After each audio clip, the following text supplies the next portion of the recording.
How you doing today, family? Good morning. Hope everybody's having a very blessed and happy, peaceful day and weekend on this Sunday morning. I'm not going to hold you long, but I just wanted to share with you some very interesting information I came across. A family member happened to find this in someone's home who was a professor at a college, and he's since passed away. And this was several years ago. And the family member just gave this to me this weekend, but had been planning to give this to me, but just forgot about it uh, as they were going through the house and helping to clean the house out and everything with the family's permission. Um, the family member came across an old American Encyclopedia, Volume 1, and it was torn in half.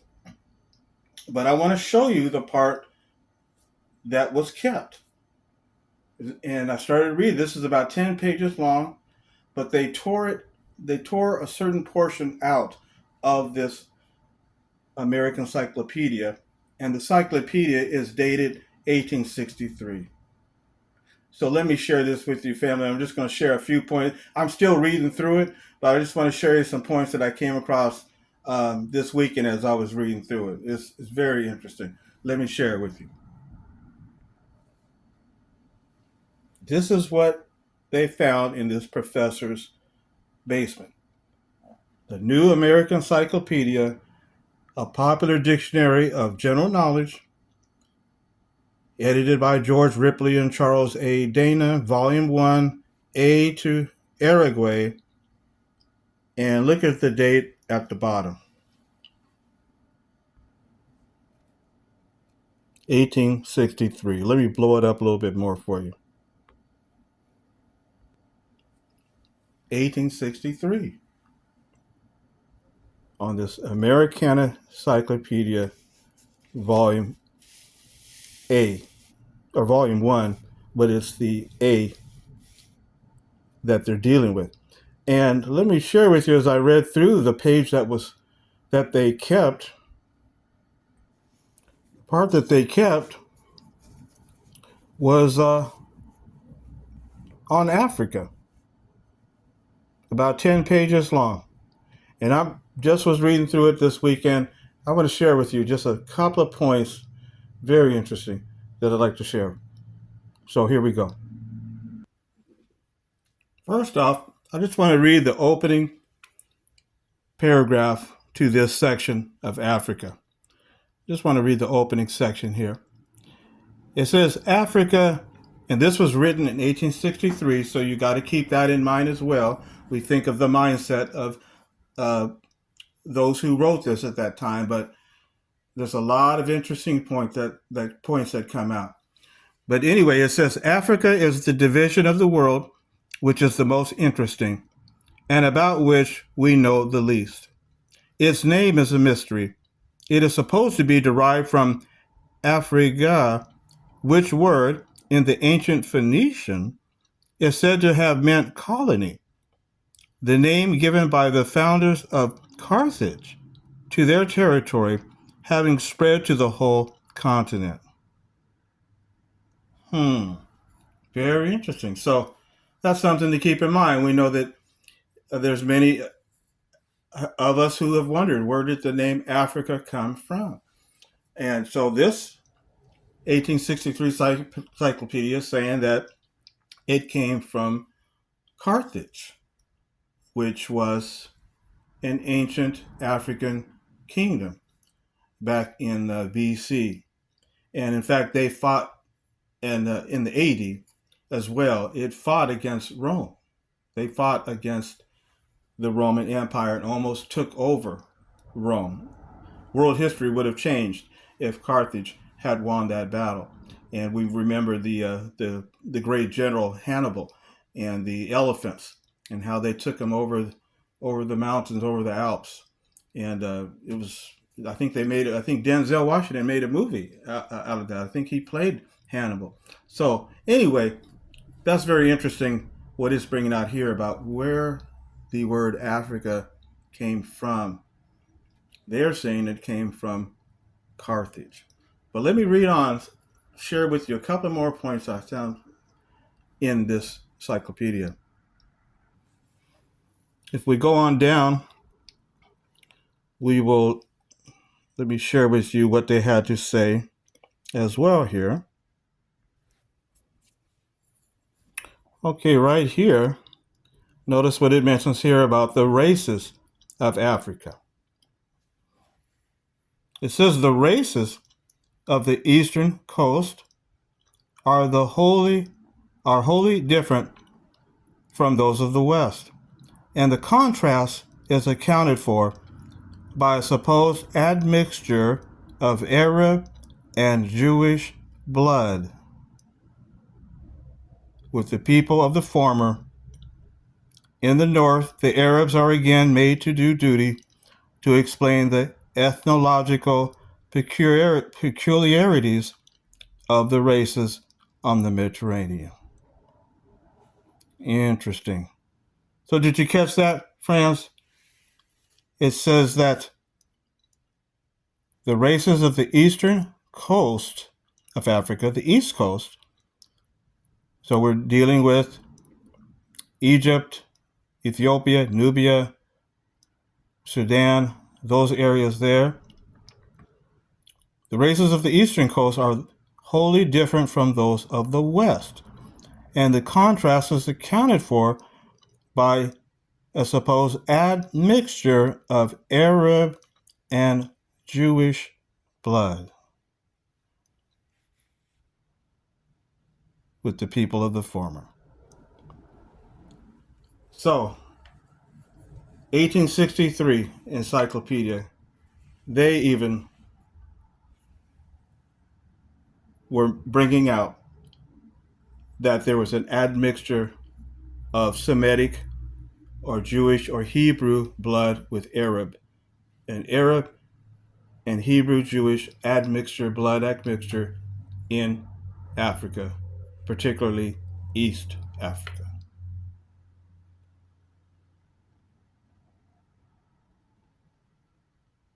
Okay, let me share with you one more interesting point that I found so far. I'm still reading through it, but let me share this last thought with you here, friends. And this was on page 169 also. Wanted to point that out as well. But let's continue on, show you this other point. Now on page 172, it starts going into a little bit of the history of Abyssinia, which we know is modern day Ethiopia. So let me share with you some of that. So here it talks about how Abyssinia is to the southeast of Nubia. And it goes on to say that it is inhabited by Abyssinians, Shangalas, Galas, Shihos, and Danakils. The prevailing religion is Coptic Christianity. So I remember reading about the Shangalas when I was writing my book, 1619, The Time of the Gentiles, and I mentioned about the Shangalas. I believe it's in chapter 15. If you've got a copy of my book, you maybe have read that, because the Shangalas were in the area of the land of the Jews, that area that was in Central Africa, that was on Sanutu's map. And the Shangalas, it said they were a very dark-skinned people, very dark black-skinned people, and that they were taken as slaves by the Abyssinians. And so the Abyssinians were involved in the slave trade. And the Abyssinians were right near the border of the Nile, which is on the other side of that area that was called Land of the Jews. So as I documented in my book, 1619, The Times of the Gentiles, how the Abyssinian kingdom were involved in the slave trade during the time of 1619. So I just wanted to put a little side note to that. But anyway, this goes on to go. It goes a couple of pages long into Abyssinia. Let me just share with you a couple of more points they mentioned about Abyssinia. Now, when we get over to page 175,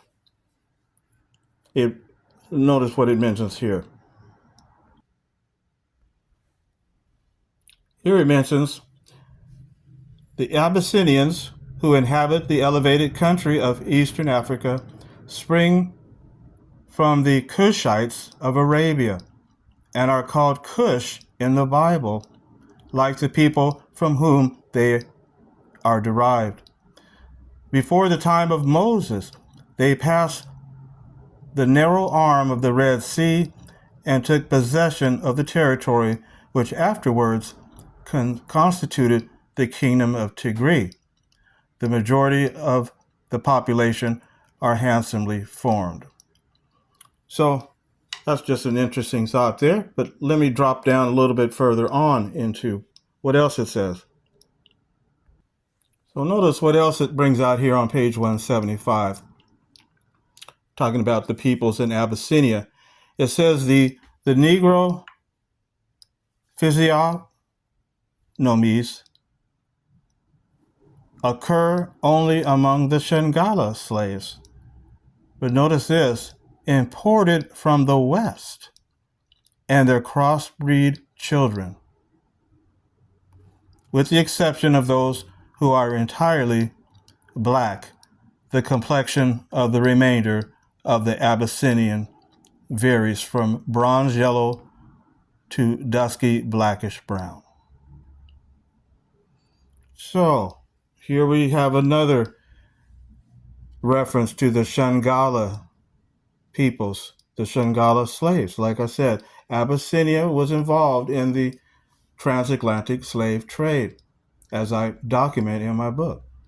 And the Shanghala slaves were taken by Abyssinia because they looked down upon them as like the lowest on the scale of Africans. And so here in this 1863 encyclopedia, they're saying that the Shanghala slaves were imported from the West and their crossbreed children. So are we talking about West Africa? They were imported from West Africa over into Abyssinia?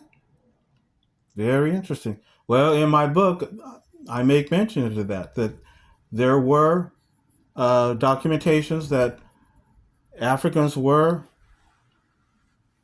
imported from the West to the East, and even up into Egypt and into the Arab slave trade.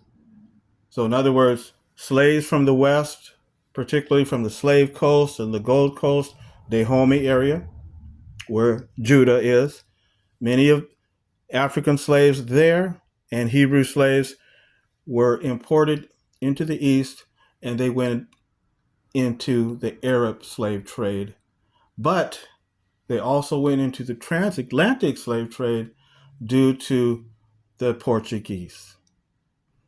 So even though that's not saying that here in the encyclopedia, but we notice it does say here that the Shanghala slaves were imported from the West. Very interesting. Now let me just share with you my last point in here. Now I come over here to page 177. And like I said, I'm still reading through this carefully here, but these are some things that just jumped out at me over the weekend that I wanted to share. But notice what it brings out here on page 177, down around here where it talks about Nubia. Actually, not Nubia, but the Berbers. Right here. Notice what it mentions here about the Berbers. It says, the Berbers, who call themselves the noble and free, are the descendants of the most ancient inhabitants of Mauritania, Numidia, and Libya. Their territory extends from the high west bank of the Nile and the oasis running along the west side of Egypt to the coast of the Atlantic Ocean, and from the shore of the Mediterranean Sea and the heights of the Atlas Mountains to the northern border of the Great Desert. They belong to the Semitic stock, but are divided into numerous tribes with different dialects. Did you notice that, friends? It said that the Berbers, who inhabit Libya, Numidia, and Mauritania, it mentions that they belong to the Semitic stock.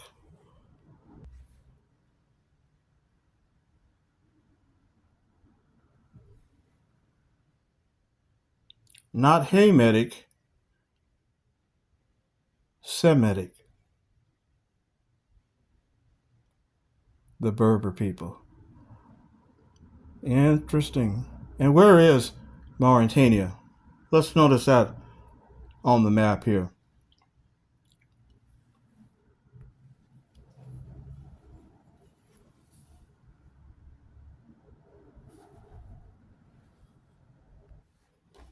And notice what it says about Mauritania. It says here that it is the Latin name. It's a Latin name. And Latin came from what empire? Came from Rome. So Mauritania is a Latin name for a region in the ancient Maghreb. It extended from central present-day Algeria to the Atlantic, encompassing northern present-day Morocco, and from the Mediterranean in the north to the Atlas Mountains. We talked about that in that encyclopedia. It mentioned about the Atlas Mountains, the Berbers there. So let's get a modern map and see if we can get another side of that area geographically. Okay, so here we see Mauritania. This is the modern day Mauritania. But as we can see, it borders Mali, borders Western Sahara, Algeria, and Morocco. So that's where Mauritania is, the modern day Mauritania today. And in ancient Mauritania was actually a little bit larger because Western Sahara was not there. But we get the picture where it's at. It's in the west coast of Africa. And here we have the west coast, the slave coast here, the Gold Coast down in there.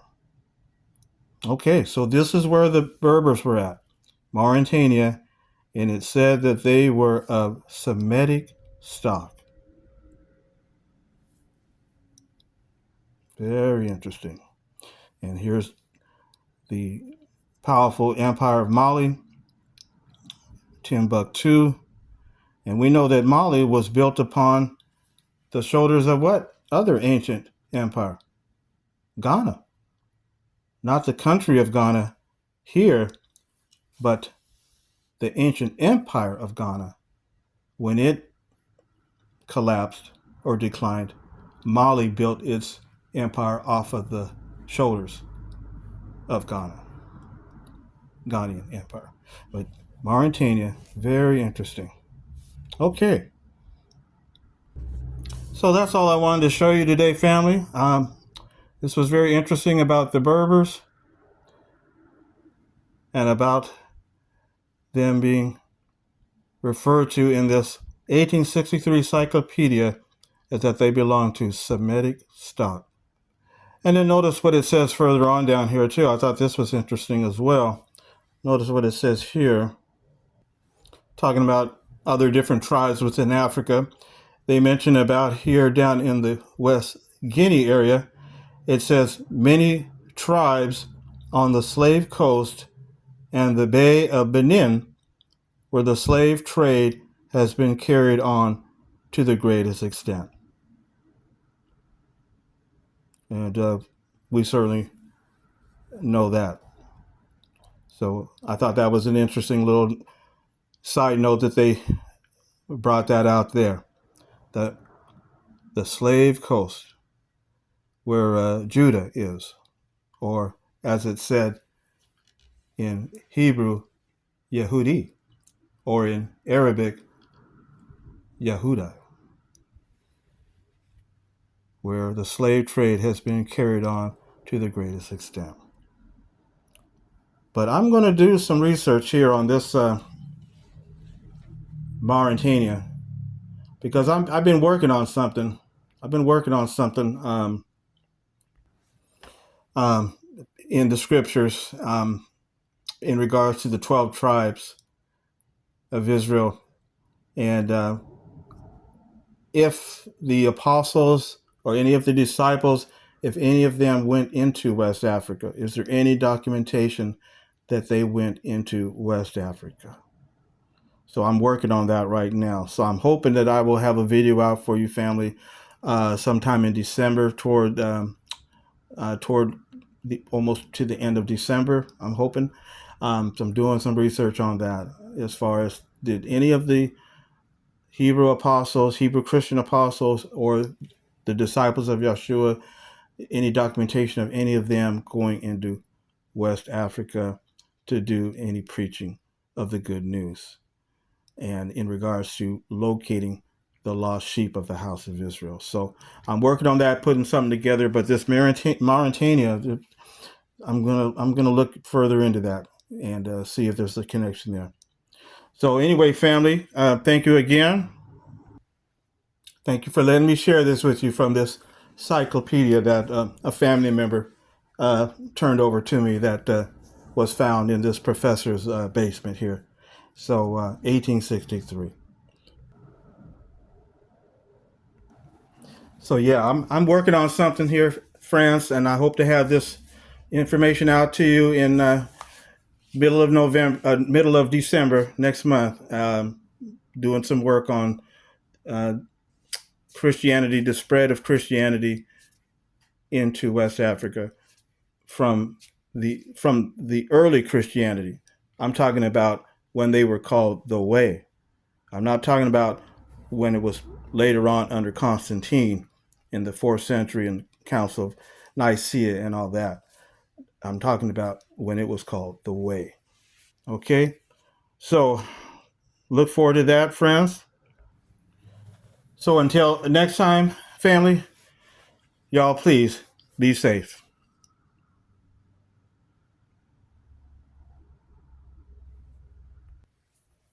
Please make sure to pick up a copy of The Line of Shem and the Seed of Judah, the women and men who carried the line until the arrival and coronation of Yeshua HaMashiach.